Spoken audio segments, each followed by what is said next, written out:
नमस्कार मंडळी, सर्वांना शुभ सकाळ. तर आज रविवार, तर मग मस्तपैकी चहा आणि घावणे केले सकाळी सकाळीच. तर आणि त्याच्यात आज माझा भाऊ, काका आणि माझी बहीण आली होती, तर त्यांना चहा आणि घावणे दिले खायला.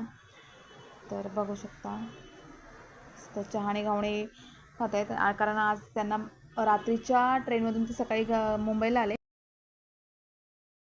तर आमच्या वाडीतलं एक फंक्शन आहे, तिकडे जायचं आहे.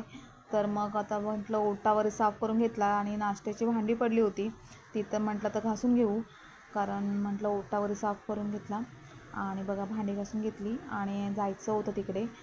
तर म्हटलं पटापटा कामं आवरून घेऊ आणि मग निघू. तर सगळ्यांची तयारी झाली होती, फक्त माझी बाकी होती. तर मी पण तयारी करून मस्त ओटा वगैरे साफ करून घेतले.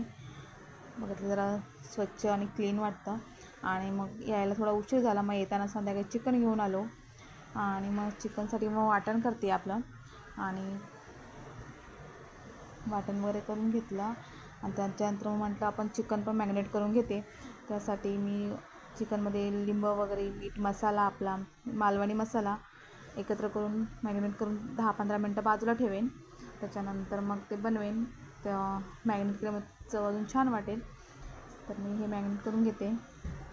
आणि तिकडे देवांशी उद्या परीक्षा आहे, तर त्यांच्या पप्पांना बोलले की त्याचा अभ्यास घ्या थोडा. तर ते त्याचा अभ्यास घेतात आणि त्याला ड्रॉइंगला जरा हेल्प करत आहेत. तर बघा, आता मुलांचा अभ्यास कमी आणि आपलाच जास्त होतो, कारण देवांचे पप्पा त्याला हेल्प करत आहेत ड्रॉइंगसाठी. त्याला शिकवत आहेत कोणता कलर कुठे द्यायचा, त्याला कलरची ओळख वगैरे करून देत आहेत. आणि हा होता आज जेवणाचा मेनू: चिकन, चपाती, कांदा, आणि भात.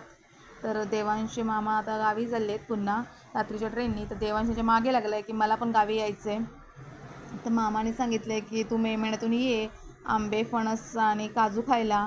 आत्ता जातो आम्ही, तरी पण नाही, त्याला जायचंच होतं. तर म्हटलं चला मग रिक्षापर्यंत तरी सोडून येतो. तर देवांचे पप्पा आणि देवांशी रिक्षापर्यंत सोडायला गेले. तर असा गेला माझा दिवस. चला बाय, भेटू नेक्स्ट